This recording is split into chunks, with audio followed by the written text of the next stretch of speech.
नमस्ते, सदा खुश रहो बेटिया. I, Jv'n Dr L Sharma, Professor Jyoti Vidyapeeth Women's University, Jaipur. Today our topic is evaluation of public administration as a discipline. The growth of the public administration has many phases. As a discipline, the term public administration has emerged in the late 19th and the beginning of the 20th century. American President Woodrow Wilson contributed very much to the subject of the public administration. He is also known as the father of public administration. As a discipline, public administration is not very old. It is emerged during the 19th century last. During these years, the public administration has passed through the several phases of the development. We can broadly divide the growth of the public administration in the following five stages. Stage 1, politics administration dichotomy, 1887 to 1926. Stage 2, principles of administration, 1927 to 1937. Stage 3, era of challenge, 1938 to 1947. Stage 4, crisis of identity, 1948 to 1970. Stage 5, public policy perspective, 1971 to continuing. Now we shall discuss one by one every stages of the public administration of evaluation as a discipline. First stage, stage 1, that starts from 1887 and ends up to the 1926, politics administration dichotomy stage. This is the beginning of the evaluation of the public administration as a discipline. The basic theme during this stage was the advocacy for the separation of politics from administration. The popularly is known as politics administration dichotomy. The discipline of the public administration was born in the USA. The credit for initiating as an academic study of the public administration goes to the Woodrow Wilson. He is regarded as a father of the public administration as a discipline. In his article entitled The Study of Administration, published in 1887, he emphasizes that the need for studying the public administration as a discipline apart from the politics. This is also known as the principles of politics administration dichotomy, that is, separation of the politics from the administration. Wilson argued that the administration lies outside the proper sphere of the politics. According to Frank J. Goodnow, the politics has to do with the expression of the state will, while the administration has to do with the execution of these policies. In short, Goodnow posted that the politics administration dichotomy, and he developed the Wilsonian theme further and greater courage and convictions. Wilson believed that the administration is a science. Thus, he said that the science of administration is the latest fruit of the study of science of politics, which was begun some 2200 years ago. It is the birth of our country, almost of our generation. We are having now what we never had before, a science of administration. He called for a separate study of the public administration. His basic argument was that it is getting to be harder to run a constitution than it is to be frame one. Hence, there should be a science of administration which seeks a straightened path of the government to make it business more business like, to strengthen the purify organization, to crown its duties and dutifulness.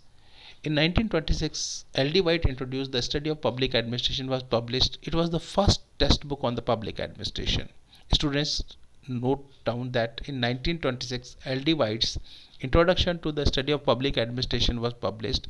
It was the first textbook on the public administration. This question was coming severally in the UPSC Civil Services examination. So please note it down. With this publication, the subject picked up an academic legitimacy, that is, the American university began to offer the course of instructions in public administration. Now, stage 2, the principles of administration. During this stage, the scholars believe that there are certain principles of administration which could be discovered and applied to increase the efficiency and economy of the public administration. They argued that administration is administration irrespective of the nature and context of the work, because the principles of administration have universal validity and relevance. Hence, they claim the public administration is a science. This stage began with the publication of W.F. Willeby Principles of Public Administration in 1927.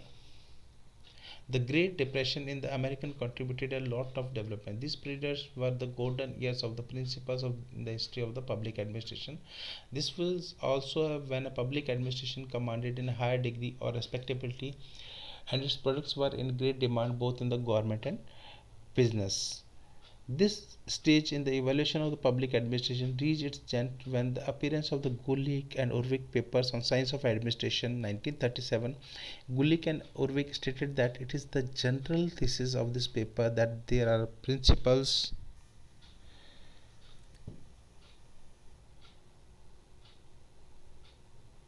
can be studied as a technical question irrespective of the purpose of the enterprises, the personnel comprising it, or any constitutional, political, social theory underlying its creation. As rightly observed by the Mohit Bhattacharya, the public aspects of the public administration was virtually dropped at this stage and the focus was almost wholly on efficiency. This stage can be called the stage of orthodoxy as efforts were underway to delineate firmly the boundaries of a new discipline of management.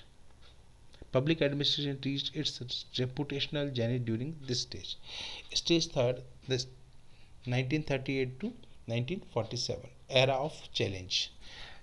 The main theme during this stage was the advocacy of the human relation behavioral approach to the study of the public administration. The idea of administrative dichotomy was rejected. It was argued that the administration cannot be separated from the politics because its politic nature and role. Administration is not only concerned with the policy decision but it deals with the policies formulation. Similarly, the principles of administration was challenged. The important publication of these stages was challenged. The classical public administration were functions of executive written by Chester Irving Bernard in 1938. Elements of Public Administration by F. Marx in 1946. Herbert A. Simon, The Proverbs of Administration 1946. Administrative Behaviors written by Herbert A. Simon in 1947. Robert Dahl, The Science of Public Administration, Three Problems in 1947. And Dwight Waldo, The Administrative State in 1948. So that this stage is the stage of era of challenges for the survival of the public administration. Now, fourth stage of crisis of identity, which started from 1948 to 1970. With the rejection of the politics administration dichotomy, the principles of the public administration suffered from the crisis of identity. Consequently, scholars of public administration reacted in the two ways. Some of them returned to the fold of the political science, and other one has been encourages the political science. John Coase, in his article entitled Trends in the Theory of Public Administration 1950, developed a thesis, the theory of public administration mean in our time a theory of politics also. Further, Roscoe Martin in his 1952 article called for the continued dominion of the political science over public administration. Public administration would have to distance itself from politics and to answer these calls and remain effectively. Concurrently, after World War II, the whole concept of public administration expanded to include policy making analysis. Thus, the study of administrative policy making analysis was introduced and enhanced the government decision making bodies. Later on, the human factor became predominant concerns and emphasis in the study of public administration. This period witnessed the development and inclusion of the other social sciences knowledges, predominantly psychology, anthropology, and sociology, into the public administration. F. M. Marx, in his book The Elements of the Public Administration 1946, Paul H. B. Politics and Administration, all other books have contributed positively in these endeavors. Stage 5, Public Policy Perspective 1971, continuing. The main theme in this final stage of the evaluation is the concern for the public policy analysis. Public administrationists are showing much interest in the related fields of policy science, political economy, policy making, policy analysis, and so on. Public policy approach got acceptancy in the administrative analysis of the traditional idea of politics administration dichotomy was abandoned. Dwight Waldo concluded that the separation between the politics and administration had become an outworn credo. According to Robert T. Golmesky, the public policy approach stage in the evaluation of public administration is built upon the two basic themes: the interpretation of the politics and administration at all or many levels, the programmatic character of the all administration. In all these themes, directed attention in public administration toward political and policy making process as well as toward specific public programs. Which the adoption of the public policy approach, the public administration has become interdisciplinary, gained in social relevance and expanded its scopes. So students, this is all about the stages of the evaluation of the public administration. Hope so you can understand. If you are facing any problem, then write a comment in a comment box. Thank you.